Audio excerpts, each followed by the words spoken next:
Silakan duduk, saudara yang dikasihi Tuhan.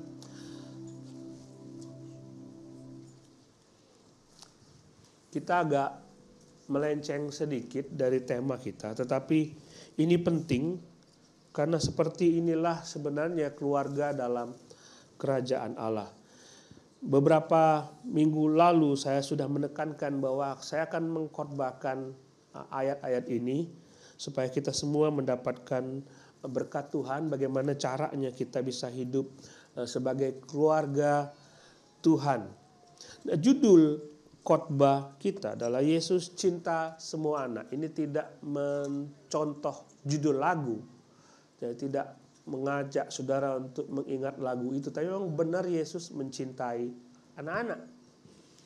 Jadi kalau Yesus cinta semua orang itu termasuk anak-anak.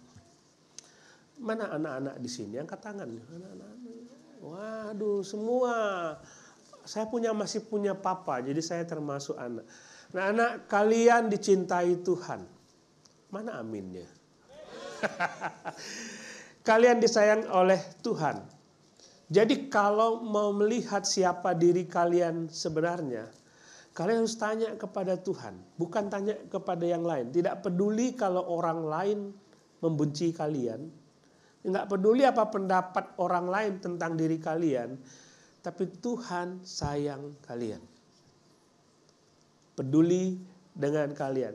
Waktu kalian dibully di sekolah, Tuhan tahu itu. Kalian menangis di kamar karena dikecewakan oleh teman-teman di sekolah, Tuhan dengar itu.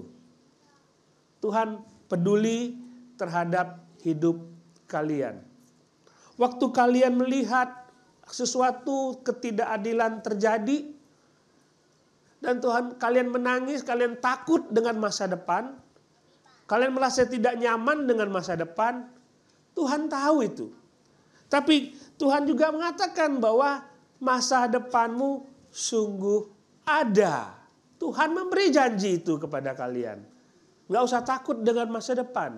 Karena setiap kali kalian sekolah, kalian bermain, kalian bertumbuh, Tuhan selalu awasi dan terus menuntun langkah hidup kalian sehingga kalian akan menjadi orang yang berhasil.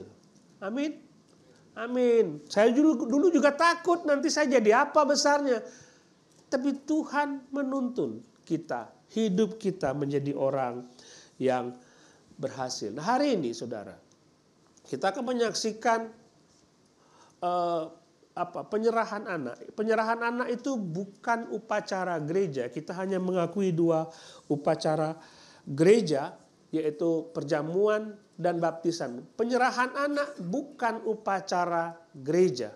Penyerahan anak adalah bukti bahwa ada komitmen dari orang tua untuk mendidik dan membesarkan anak-anak di dalam Tuhan. Waktu kita upacara baptisan, yang dibaptis ditanya. Yang dibaptis ditanya apakah dia percaya kepada Yesus. Waktu penyerahan anak itu tidak ditanya apakah dia percaya kepada Yesus. Orang tua lah yang berperan di sini. Orang tua yang harus membawa anaknya kepada Tuhan. Mari kita buka Alkitab kita. Kita lihat Matius pasal 19 ayat 13 sampai 15, kita merenungkan 3 ayat ini. Matius 19 ayat 13 sampai 15. Lalu orang membawa anak-anak kecil kepada Yesus supaya ia meletakkan tangannya atas mereka dan mendoakan mereka. Akan tetapi murid-muridnya memarahi orang-orang itu. Tetapi Yesus berkata, biarkanlah anak-anak itu. Janganlah menghalang-halang mereka datang kepadaku. Sebab orang-orang seperti itulah yang empunya kerajaan surga. Lalu ia meletakkan tangannya atas mereka. Dan kemudian dia berangkat dari situ. Ayat 14 itu sudah kita renungkan beberapa minggu yang lalu. Orang-orang yang seperti itulah yang empunya kerajaan surga. Saudara masih ingat ketika ada orang mencoba, murid-murid Yesus bertengkar tentang siapa yang paling tinggi, yang paling besar dalam kerajaan surga. Yesus menempatkan seorang anak lalu mengatakan, kalau kamu bisa seperti anak kecil ini, maka kamulah yang paling besar. Intinya Yesus bilang, kalau kamu bisa merendahkan dirimu, maka engkau yang paling besar. Jadi konsep kita terhadap siapa yang paling besar, siapa yang paling tinggi itu berbalik. Ingat ada paradoks gitu ya, masih ingat kata paradoks? Kalau saya ingin menjadi yang terbesar, maka saya harus menguasai segala sesuatu. Tapi Yesus bilang, kalau kamu pengen jadi yang terbesar, kamu harus merendahkan dirimu serendah-rendahnya. Jadi seperti itu.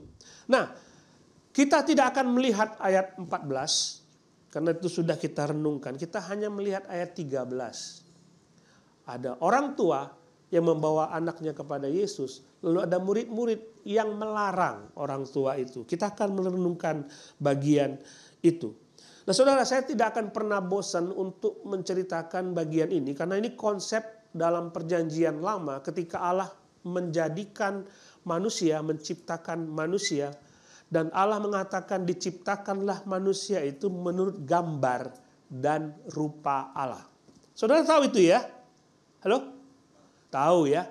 Jadi manusia diciptakan menurut gambar dan rupa Allah. Bukan bentuk fisiknya. Tetapi karakternya, sifatnya, ada sifat ilahi yang ada dalam diri Allah. Diciptakan dalam diri Adam dan Hawa. Lalu Tuhan mengatakan kepada Adam dan Hawa, beranak cuculah, penuhilah bumi. Dalam perintah penuhilah bumi dan beranak cucu, konsep yang ditangkap adalah kalau engkau punya anak, jadikanlah anak itu seperti citra Allah. Engkau diciptakan sebagai gambar dan rupa Allah, maka anak-anakmu juga harus menjadi gambar dan rupa Allah. Konsepnya seperti itu. Cuma kalau kita lihat ketika manusia jatuh dalam dosa, semua konsep itu, semua citra Allah, gambar Allah itu rusak. Tetapi ketika Tuhan mengatakan, waktu dia naik ke surga, dia berintahkan kepada murid-muridnya, beritakanlah Injil kepada segala makhluk. Artinya di dunia ini banyak sekali orang yang tidak sesuai dengan gambar dan rupa Allah. Saudara harus cari orang-orang tersebut, bawa ke dalam kerajaan Allah, jadikan mereka sebagai gambar dan rupa Allah. Itu yang menjadi perintah kita. Tidak bisa dilawan. Kalau saudara melawan itu, perintah itu, maka saudara melawan perintah Tuhan. Sekali lagi, kalau saudara melawan perintah untuk menjadikan orang lain sebagai gambar dan citra Allah, saudara melawan perintah Allah. Makanya kalau saudara melanggar perintah untuk memberitakan Injil, itu larangan, pelanggaran yang besar sekali. Nah, gambar dan rupa Allah itu rusak ketika manusia jatuh dosa. Tetapi puji Tuhan, saudara kita lihat 2 Korintus pasal 3 ayat 18 berkata, dan kita semua mencerminkan kemuliaan kita. Dia bicara mengenai orang-orang yang sudah percaya kepada Yesus sebagai orang yang mencerminkan kemuliaan Allah dengan muka yang tidak terselubung. Dan karena kemuliaannya itu datangnya dari Tuhan yang adalah Roh, maka kita diubah oleh Allah untuk menjadi serupa dengan gambarannya. Kita serupa dengan gambaran Yesus. Wah, itu luar biasa saudara. Citra Allah yang rusak itu diperbaiki dalam diri Yesus Kristus sehingga kita menjadi serupa dengan gambaran. Dan dalam kemuliaan yang semakin besar. Itu yang Allah mau. Jadi ketika saudara menikah, saudara punya anak, maka dipercayakan kepada saudara untuk mendidik anak-anak itu menjadi gambar dan citra Allah. Kadang-kadang orang bingung. Bagaimana saya bisa memuridkan orang lain? Dia mulai keluar, cari tetangga, cari teman kantor, cari orang-orang di sekitarnya. Bagaimana saya bisa menjangkau mereka untuk percaya kepada Yesus? Tapi di dalam rumah kita ada anak kita. Kita lupa dengan mereka. Bahwa mereka belum percaya kepada Yesus. Ngerti? Bahkan tugas saudara pun belum selesai. Ketika mereka percaya dan dibaptis, saudara harus memuridkan dia, memuridkan dan terus memuridkan dia. Tidak pernah selesai. Sibuk memuridkan orang lain, tapi anak dilupakan. Bahaya ini. Papa, mama, bahaya itu. Ini ada di luar tidak cari murid, di dalam dilupakan. Di luar tidak cari murid. Sementara tiap hari main sama anak, anak pun tidak dimuridkan. Orang macam apakah itu? Saudara akan melanggar firman Tuhan. Nah, gereja kita gereja yang memuridkan. Saudara nggak usah pusing-pusing. Ya, saudara cari orang di luar, tapi anak saudara bagaimana? Sejak dari dalam kandungan pun, ada yang bilang gini, anak dalam kandungan itu bisa dengar sesuatu nggak di luar? Saya nggak tahu saudara, secara saintifik saya nggak ngerti. Tapi memang sejak anak kami dalam kandungan, saya putar lagu rohani supaya dia diinjili sejak dalam kandungan. Pikir saya seperti itu. Tapi sejak dia 1 bulan, 2 bulan pun kami dengarkan cerita-cerita rohani kepada mereka. Kita berjuang dengan waktu. Supaya mereka tidak dirampas oleh iblis. Saudara-saudara dikasih Tuhan. Mari kita coba lihat ayat 13. Lalu orang membawa anak-anak kecil kepada Yesus. Kata anak kecil ini adalah kata bayi. Masih bayi. Mereka tidak punya kemampuan untuk datang kepada sesuatu. Mereka tidak punya keinginan apa untuk aku harus melakukan ini, aku harus melakukan gitu. Mereka sama sekali tidak punya konsep. Jadi sebenarnya ini adalah tugas orang tua. Orang tua yang bawa anak itu kepada Yesus. Jadi orang membawa anak kecil kepada Yesus adalah orang tuanya. Mereka masih bayi. Kata yang dipakai. Bahkan di dalam Lukas mengatakan mereka masih infant. Bayi. Jelas sekali. Jelas sekali. Jadi ini siapa yang nama orang-orang ini? Adalah orang tuanya sendiri yang bawa anak itu kepada Yesus. Saudara, lihat di sini secara tidak langsung Alkitab mengatakan tanggung jawab orang tua untuk membawa anak kepada Yesus. Jadi kalau saudara melihat anak saudara tidak percaya kepada Yesus, anak saudara melanggar perintah Yesus, itu salah kita sebagai orang tua. Karena kita nggak peduli. Kita nggak peduli dengan mereka. Bayi itu tidak bisa apa-apa. Ada anak 3 bulan ditanya diskusi, nak mau makan apa? Kita mau makan di mana hari ini? Pernah tanya begitu? Pernah? Saudara bawa ke mall, ya oke. Saudara bawa ke sini, ya oke. Diam saja dia. Saudara mau naik mobil, ya oke. Saudara bawa dia naik apa? Odong-odong. Apa odong-odong itu? Odong-odong, ya oke aja. Anak umur 2 tahun, nak kita rayakan ulang tahun. Ya dia rayakan. Begitu dirayakan yang lain happy, makan-makan dia tidur. Dia gak ngerti apa-apa. Gak ngerti apa-apa. Jadi orang tua lah yang bertanggung jawab. Dia gak ngerti apa-apa. Saudara bawa anak saudara menjadi lebih jahat, bisa. Saudara bawa anak saudara menjadi lebih jelek, lebih baik, bisa. Ditanggung jawab saudara untuk membawa anak-anak kepada Tuhan. Saudara harus cerita firman Tuhan kepada anak-anak. Pak Pendeta, saya sudah punya tanggung jawab itu. Saya melaksanakan tanggung jawab itu. Bagaimana caranya? Saya bawa anak saya ke sekolah minggu. Saya bawa anak saya ke gereja. Bukan tanggung jawab gereja. Saya kasih tahu. Bukan tanggung. Gereja memang ingin supaya anak-anak itu percaya kepada Tuhan. Tapi 100% pendidikan Kristen, pendidikan Alkitab itu tergantung kepada orang tua. Kita mau menyediakan fasilitas itu. Saudara mau sekolah minggu anak-anak, oke silakan. Karena gereja peduli terhadap anak-anak. Kita punya anggaran cukup besar untuk anak-anak kita. Mereka masih kecil, coba lihat.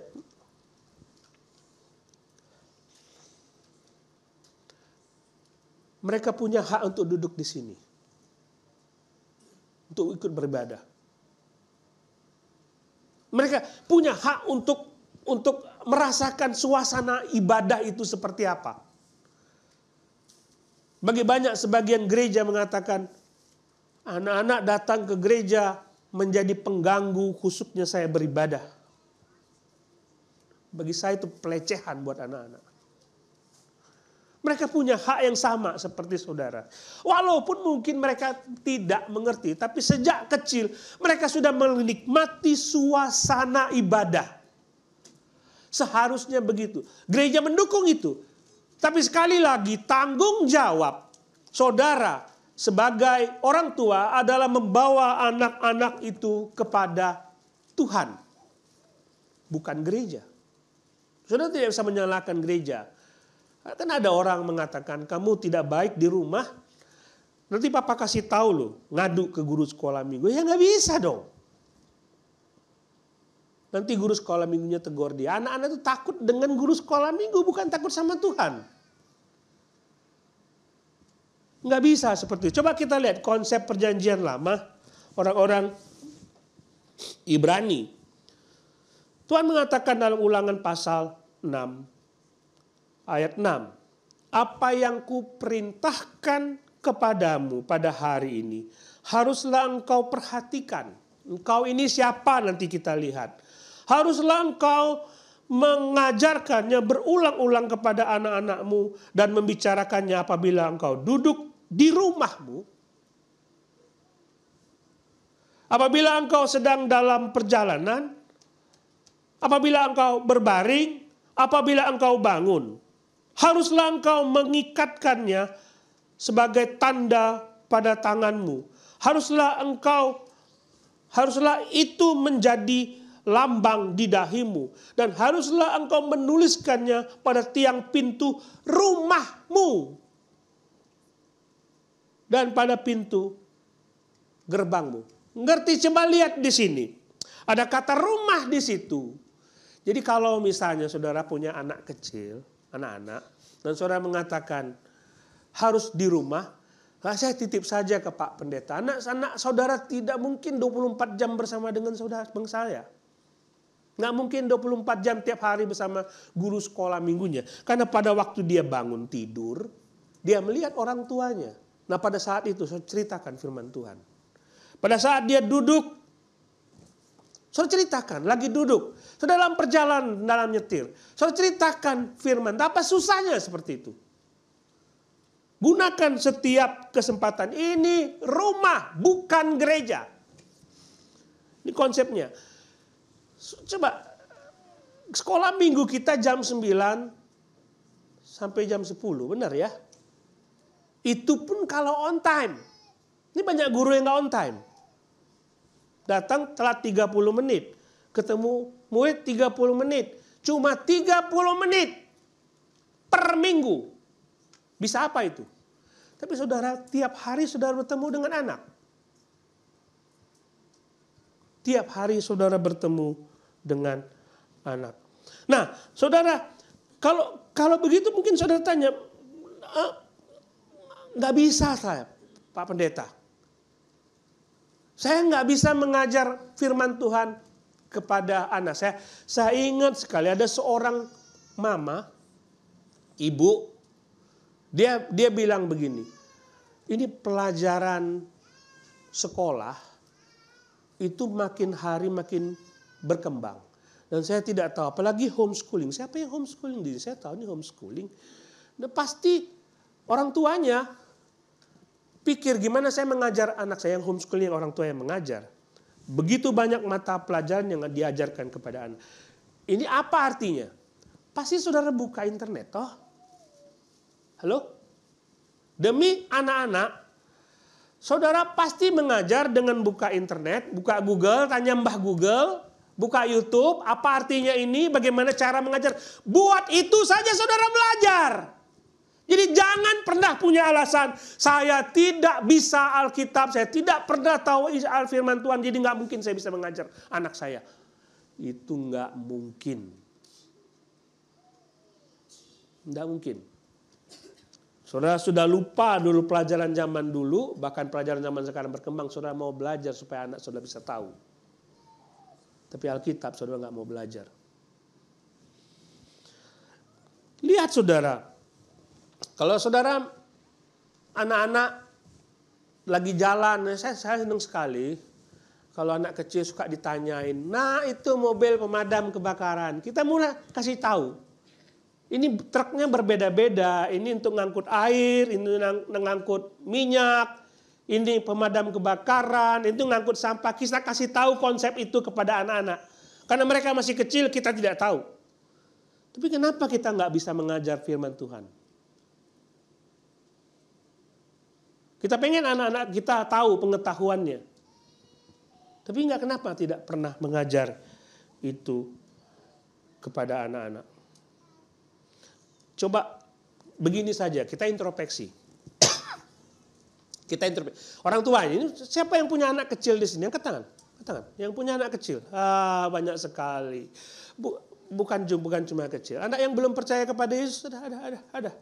Ada anak yang belum percaya, banyak sekali, luar biasa. Sekarang begini, yang masih sekolah ya misalnya. Apakah saudara menanyakan tugas sekolah kepada anak saudara? Ya apa enggak? Kita pulang sekolah, anak-anak ditanya enggak? Nah, tugas sekolahnya apa? Ada begitu orang tua? Ada? Enggak? Hebat sekali ya. Tanya enggak? Ada enggak tugas sekolahnya? Selalu ditanya, kepo tuh orang tua ya. Tapi saudara tanya enggak? Sekolah minggu belajar apa? Ditanya enggak? Tadi guru kakak sekolah minggu ngajar apa? Kenapa? Coba perhatikan itu. Ini sudah terlihatan perbedaannya. Saudara, khawatirkah saudara kalau anak terlambat datang sekolah? Masuk jam berapa? Jam berapa sekolah masuk? 7.30. Hah? Dia bangun jam 7. Khawatir nggak? Halo? Kenapa? Lalu khawatir nggak kalau anak datang terlambat ke gereja? Khawatir nggak? Kok bisa berbeda seperti itu? Saudara, apa yang saudara lakukan kepada anak bila dia bolos sekolah? Marah nggak? Marah ya? Kalau seandainya anak tidak mau ke gereja, marah nggak? Nak, papa aku males ke gereja hari ini, aku mau di rumah capek. Wah, nak kebetulan papa juga gitu. Nak. Kebetulan nak. Jadi anak-anak itu punya konsep, kalau tidak sekali ke sekolah, papa marah, nggak boleh. Tidak sekali ke gereja, tidak apa-apa. Itu ya, jangan-jangan saudara sendiri, anak-anak mau ke gereja, perhatikan ya, tadi anak kecil, coba lihat anak saudara yang kecil itu. Saudara datang, nggak datang, dia nggak peduli. Jangan-jangan saudara sendiri yang memutuskan untuk tidak datang ke gereja. Jangan-jangan saudara sendiri yang menjadi dalang anak-anak tidak datang ke gereja. Marahkah saudara bila anak-anak tidak mau belajar? Besok mau ujian, tidak belajar, santai, main game. Marah nggak? Kenapa masih marah? Takut nilainya jelek. Marahkah saudara kalau anak tidak baca Alkitab? Mana dicek Pak Pendeta? Coba.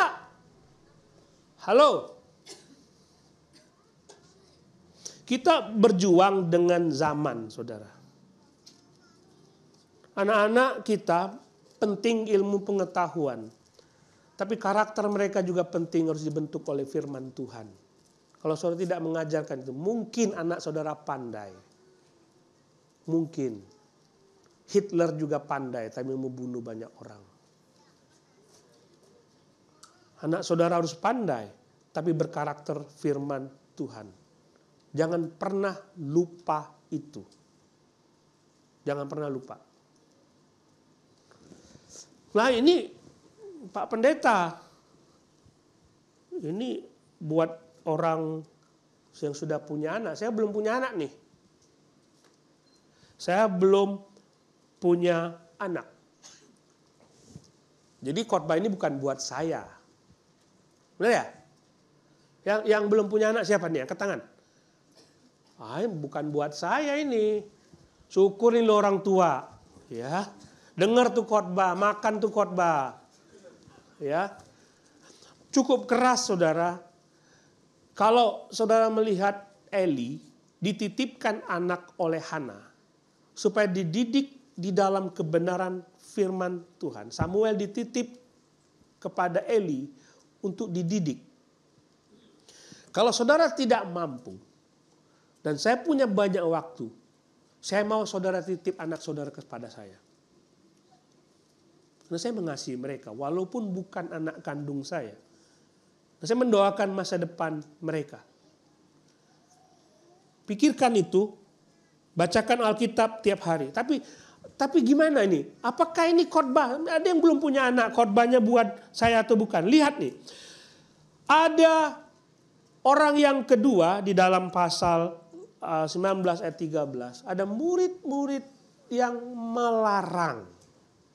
Murid-murid yang melarang anak-anak itu untuk datang kepada Yesus. Tadi orang tua ingin bawa anak itu kepada Tuhan. Lalu ada murid-murid, jangan. Guru kita sibuk, guru kita capek, guru kita banyak agenda. Kalau kamu datang bawa anak-anakmu, agenda lain terlupakan. Yesus mau pergi ke Yerusalem. Nanti kamu, anak-anak kita mengganggu jadwalnya guru. Jadwalnya Tuhan. Ya, ada dua kelompok ini saudara. Dan Yesus mengatakan dalam ayat 13, jangan 14 mengatakan, jangan menghalangi anak-anak itu datang kepadaku. Yesus mengizinkan untuk mereka masuk. Nah kali ini saudara kita lihat, ada orang tua ingin bawa. Semua anak-anak dididik dengan baik di rumah. Dididik dengan baik. Nah kita ada jadwal malam ini kita baca Alkitab, kita berdoa bersama. Setiap malam kita baca Alkitab, kita berdoa bersama. Sebelum kalian pergi, ayo kita kumpul. Nak kalian sebelum pergi ke sekolah, Papa akan doakan kalian sebelum berangkat ke sekolah. Bagus kan? Anak-anak akan ingat itu. Anak-anak tahu sekali. Kalau mau lihat Tuhan Yesus, lihat papanya. Lihat mamanya. Jelas sekali mereka mau. Tapi begitu mereka ke gereja, kalau hal itu tidak didukung oleh orang-orang lain, maka kepahitan akan terjadi anak-anak terhadap gereja. Kalau saya punya anak, saya didik dengan baik di rumah dan mereka percaya kepada Yesus. Tapi waktu saya bawa ke gereja, ada kelakuan orang-orang dewasa di gereja yang tidak sesuai dengan firman Tuhan. Apa tanggapan mereka? Mama benar, Papa benar, Alkitab benar. Saya mau percaya kepada Yesus, tapi saya tidak mau pergi ke gereja. Sorry. Saya tidak mau ke gereja. Sebenarnya saya nggak mau cerita ini, saudara. Tapi beberapa tahun lalu, sebelum saya jadi pendeta, kami punya utusan Injil pergi ke daerah. Dia melayani di situ dan dalam satu khotbah, dia sedang berkhotbah, salah seorang pemimpin gereja marah kepada dia, mencekik lehernya dan memukul dia.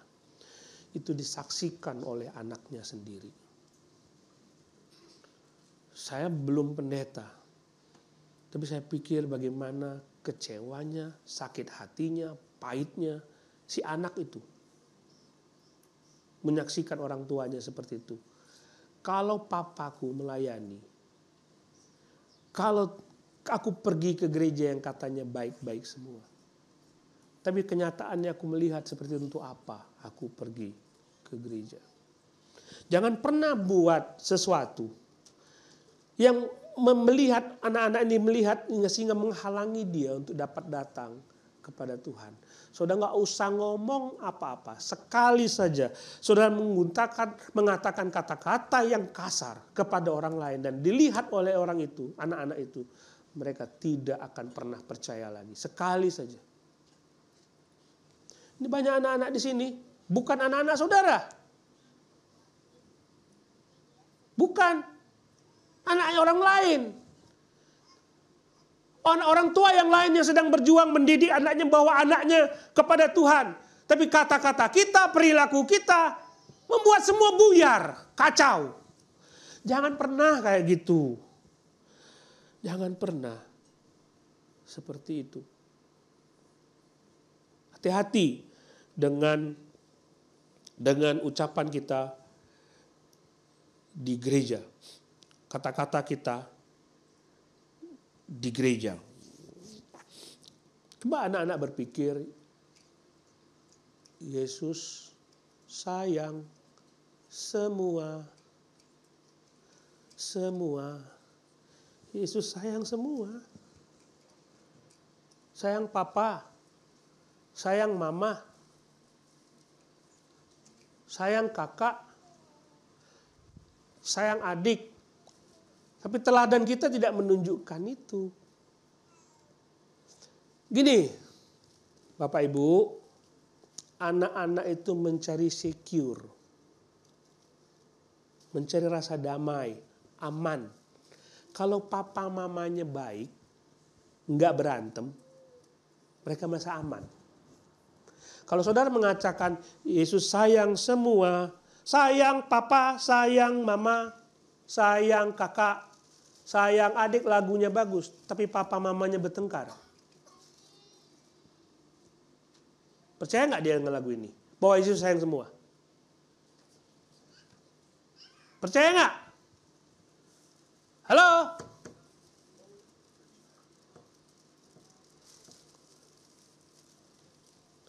Papa, Yesus sayang semua ya? Kenapa papa nggak sayang sama mama? Dari mana kamu tahu? Papa marah sama mama. Kalau dia pergi ke gereja dan mengatakan Yesus sayang semua, kenapa orang gereja marah satu sama lain? Beri environment, tempat, lingkungan yang membuat anak-anak merasa bahwa apa yang diajarkan itu benar. Mengerti ya? Tempat yang paling nyaman bagi dia adalah di gereja. Di sekolah mungkin mereka dibully, mereka dimarahin oleh guru. Tapi di gereja kok semua orang sayang ya sama saya. Kok di rumah enak ya, semua sayang kepada saya. Jadi buatlah lingkungan seperti itu. Saya pernah ketemu dengan seorang anak yang tidak mau menikah. Saya tanya kenapa nggak mau menikah? Kalau pernikahan Kristen seperti itu, ngapain saya menikah? Kalau orang tua mengatakan bahwa carilah pasangan yang seimbang. Nak, kamu jangan cari orang yang tidak percaya kepada Yesus. Lalu dia lihat orang tuanya bertengkar. Apa hebatnya Pak kalau sama-sama percaya kepada Yesus, papa mama sendiri bertengkar? Buat lingkungan seperti itu. Ya. Nah, saudara, ini penting. Karena ketika saudara ingin membawa anak saudara kepada Tuhan, saudara kasih contoh seperti apakah hidup kekristenan itu. Seperti apakah percaya kepada Yesus itu. Karena dia lihat contohnya. Dia lihat papanya baca Alkitab, dia akan baca Alkitab. Dia lihat papanya pergi ke gereja, dia akan pergi ke gereja. Waktu di gereja, papanya dengar firman Tuhan, nggak ngobrol misalnya. Dia akan lihat, oh kayak gitu toh ibadah. Saya ingin tiru papa saya. Tapi kalau misalnya dia papanya ngobrol, ketawa. Atau paling nggak dia pulang, Bapak tadi dengar khotbah apa? Nggak tahu. Ya, anak-anak ingin lihat kita, saudara. Berikan contoh itu kepada mereka.